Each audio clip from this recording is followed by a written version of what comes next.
Willkommen! Heute erkläre ich Ihnen die Grafikeinstellung von Senector Stage. Senector Stage basiert auf einer 3D-Engine, das heißt also, dass im Hintergrund, egal ob nun eine 2D- oder 3D-Umgebung dargestellt wird, immer eine entsprechende Bildberechnung stattfindet. Die Details dieser Bildberechnung können Sie selber einstellen. Unter Einstellungen, Programmeinstellungen und dort im Tab Grafik finden Sie die Grafikoptionen. Die Grafikqualität können Sie direkt auswählen in Form von verschiedenen Presets. Bei der Installation ist Standard ausgewählt. Falls Ihr Rechner keine leistungsfähige Maschine ist und das Programm das automatisch detektiert, bekommen Sie ein kleines Pop-up angezeigt, in welchem Sie darauf hingewiesen werden. Wenn Sie dann die Grafikeinstellung ändern, wird es auf niedrig, sehr niedrig oder Minimum gestellt, je nach Leistungsfähigkeit Ihres Rechners. Diese verschiedenen Presets hier beinhalten im Endeffekt die Einstellungen, die wir unter Benutzer definiert manuell tätigen können, als eine empfohlene Voreinstellung.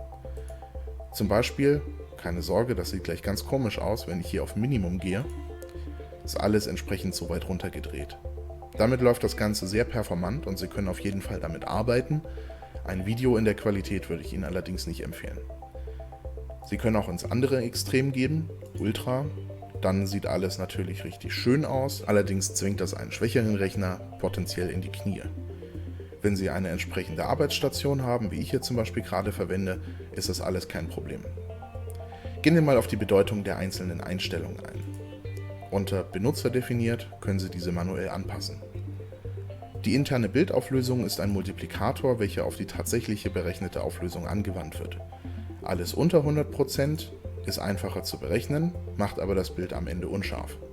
Alles über 100% ist relativ rechenintensiv, schärft das Bild allerdings, weil es erst in einer höheren Auflösung berechnet wird und dann runterskaliert wird.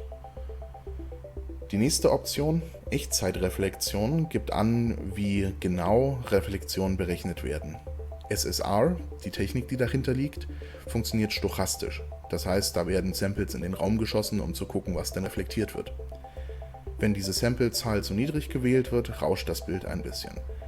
Es kann sein, dass Sie das im Video jetzt nicht ganz so klar wahrnehmen können, aber wenn ich das jetzt hier auf niedrig schalte, sieht man hier auf der Tischplatte ein kleines Rauschen entstehen.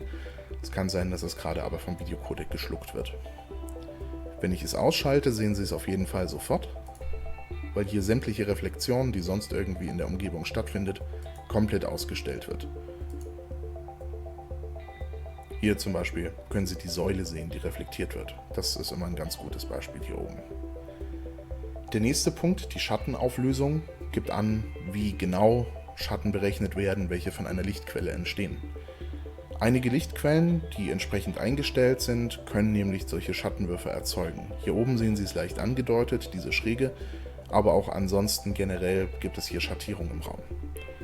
Wenn ich die Schattenauflösung runterstelle, wird das Ganze weicher bzw. schon fast nicht mehr wahrnehmbar, dass es überhaupt eine Form hat. Und das andere Extrem, und die Einstellung heißt auch Extrem, da können Sie hier sogar die Schatten der einzelnen Lamellen an der Wand sehen. Ich würde Ihnen selbst bei einem leistungsfähigen Rechner nicht empfehlen, in der Bearbeitung durchgehend mit extremer Schattenauflösung und 200% interner Bildauflösung zu arbeiten, da das doch sehr rechenintensiv ist. Ich gehe hier auch mal wieder runter auf Hoch und 150%. Das gibt eigentlich immer ein ganz gutes Bild der Umgebung, auch wenn man arbeitet. Der nächste Punkt ist die Kantenglättung. Sie haben bestimmt schon mal 3D-Grafik gesehen, bei der die Kantenglättung ausgeschaltet ist. Dann kommt es an allen Linien, die nicht genau horizontal oder vertikal sind, zu einer kleinen Treppchenbildung. Um das zu vermeiden, gibt es verschiedene Techniken. Wir haben zwei davon implementiert, TAA, welche auch ein wenig die zeitliche Abfolge mit vorherigen Bildern im Video mit in die Berechnung einbezieht. Und SMAA, welches über Subpixel arbeitet, ist eine komplizierte Berechnung. Grundsätzlich kann man aber sagen, TAA macht das Bild ein bisschen verwaschener, ein bisschen weicher. Dafür sieht es allerdings auch in der Bewegung so aus, dass es alles flimmerfrei bleibt. Währenddessen kann es bei SMAA, welches alles insgesamt etwas schärfer darstellt, auch dazu muss man allerdings genau hingucken, das sieht man jetzt im Video wahrscheinlich nur begrenzt, da kann es allerdings in der Bewegung manchmal zu Flimmern kommen. Grundsätzlich ist allerdings der Effekt von SMAA und einer erhöhten Bildauflösung fast identisch, weshalb Sie, wenn Sie auf 200% gehen, die Kantenglättung fast schon deaktivieren können. In jedem Fall hat TAA noch einen kleinen Nebeneffekt, den Sie bedenken sollten, nämlich dass Videos und auch Kamerastreams, also wenn Sie mit einer Webcam und vielleicht Greenscreen arbeiten, die Bilder aufgrund der Art, wie das berechnet wird, ein ganz kleines bisschen nachziehen wird. Das heißt also, es sieht ein kleines bisschen schlierig aus. Im Zweifel bleiben Sie dann also bei SMAA. Der nächste Punkt, die Umgebungsverdeckung, im Englischen Ambient Occlusion, emuliert den realistischen Effekt, dass in Ecken und dort, wo sich Objekte relativ nah aneinander befinden, einfach weniger Licht hinfällt.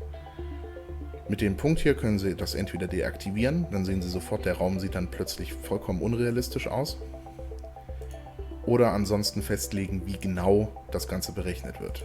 Von Minimum bis hoch. Das Ganze ist nicht sonderlich rechenaufwendig, also können Sie gerne auch bei hoch bleiben. Die Intensität der Umgebungsverdeckung, das zeige ich gerne nochmal ganz kurz hier, wird im Projekt Anpassen-Fenster eingestellt, da es manchmal einen gewissen artistischen Effekt hat, wenn man mit einer höheren oder niedrigeren Umgebungsverdeckung arbeitet. Der letzte Punkt, der Bloom-Effekt, den kann ich jetzt hier in der Umgebung nicht ganz zeigen, das tritt auch noch relativ selten auf, emuliert, dass dort, wo Flächen zu hell beleuchtet sind, um eigentlich gut gesehen zu werden, diese leicht nach außen ausbluten. Das heißt also, wie wenn man in die Sonne oder in einen Scheinwerfer guckt, dass man eben nicht nur die Form des Objektes selber sieht, sondern eben ringsrum eine weiße Korona oder je nachdem, welche Farbe halt das Objekt selber hat. So, das waren jetzt alles mal die Optionen im Schnelldurchlauf. Ich würde Ihnen empfehlen, dass Sie wahrscheinlich die meiste Zeit eher in Standard arbeiten. Benutzerdefiniert können Sie dann verwenden, wenn Sie mit der Zwei-Phasen-Aufnahme arbeiten und dort zum Beispiel eine maximale Grafikeinstellung wählen.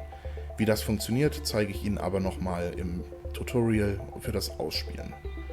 Dann haben Sie jetzt einen kleinen Überblick, wie diese ganzen Einstellungen hier sich auswirken und wie Sie sie benutzen können.